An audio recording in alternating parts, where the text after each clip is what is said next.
The battle starts every morning at 5:30 a.m. on the dot. Can you hear the fighting bell?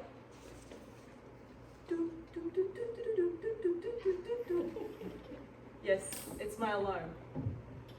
Saki, get up. You're going to the gym. You promised yesterday. No, Saki, come on. I was about to eat an ice cream cone in my dream. Maybe if I go back to bed now, I'll be able to eat that ice cream cone. Saki, come on! You promised! I promised that you're gonna feel like a champion if you go to the gym today. Let's go! Get up! A champion? Madam Toastmaster and fellow champions. That's exactly how I start my morning almost every day, including last Tuesday. But last Tuesday was a bit special. Last Tuesday, I had an opportunity to go to the courthouse. I was translating for a Japanese woman who was a victim of stalker by her ex-boyfriend. Luckily, I've never been a victim of physical stalker. However, I've been stalked emotionally. Not one, not two, but on 3 different ways. Let me explain. My first stalker appears when I say things like, "No, Mom. Of course, I didn't eat your tiramisu, Mom. I didn't even know that tiramisu was in the fridge. No, it's not me. I swear it wasn't me." While that tiramisu is slowly digesting in my tummy. And it's very hard when you say those things to go back and tell her, "No, sorry, Mom, I actually ate your tiramisu. I didn't know it was yours. I was really hungry." Instead, you keep covering up with lies and lies and lies. And it becomes very draining. And this stalker keeps creeping up on you. And that stalker is that feeling of guilt. When you don't say the truth and when you're not being honest with yourself and when you're not being honest with other people, this stalker comes up and will keep stalking you, sometimes for the rest of your life. Now, the second stalker comes up a bit more often. I see it very often. It's actually sometimes in the morning when I decide to not go to the gym. And I go, I'm gonna sleep in instead. And that stalker is shame. It comes up to me all day long, reminding me that I broke my promise to myself. And sometimes it could be a promise to someone else. And you ask yourself, why did you do that?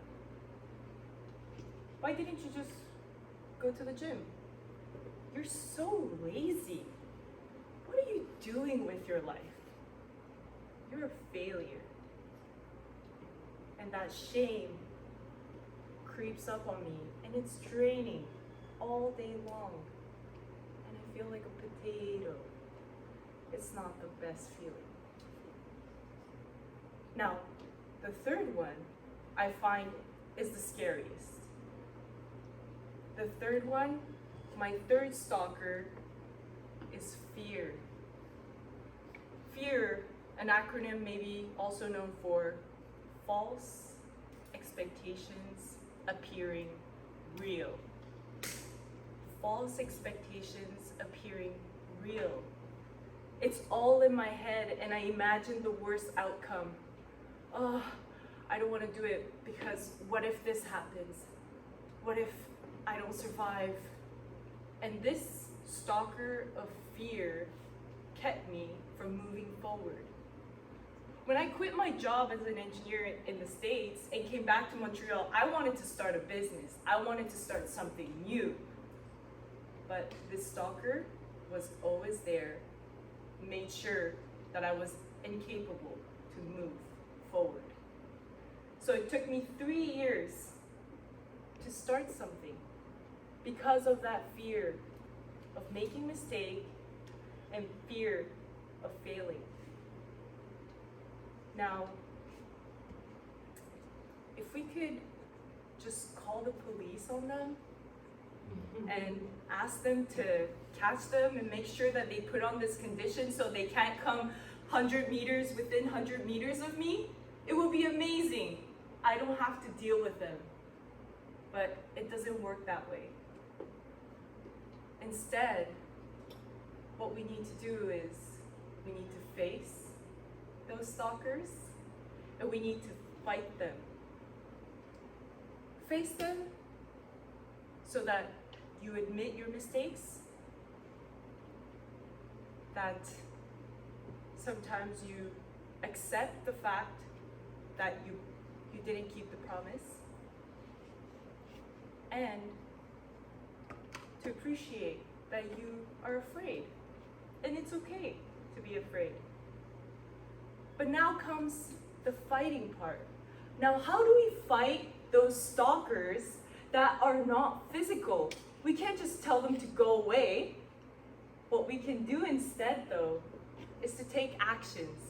We can fight them by taking actions. When we make mistakes, we can go up to the person and ask for forgiveness. Admit that you made some mistakes. When you broke a promise, you can accept it, and then you can make sure that it doesn't happen again.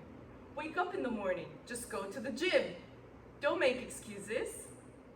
And finally, that fear, that scary fear, the best way to fight it, again, to take actions. Maybe that fear is delivering your first speech. Maybe that fear is trying something new.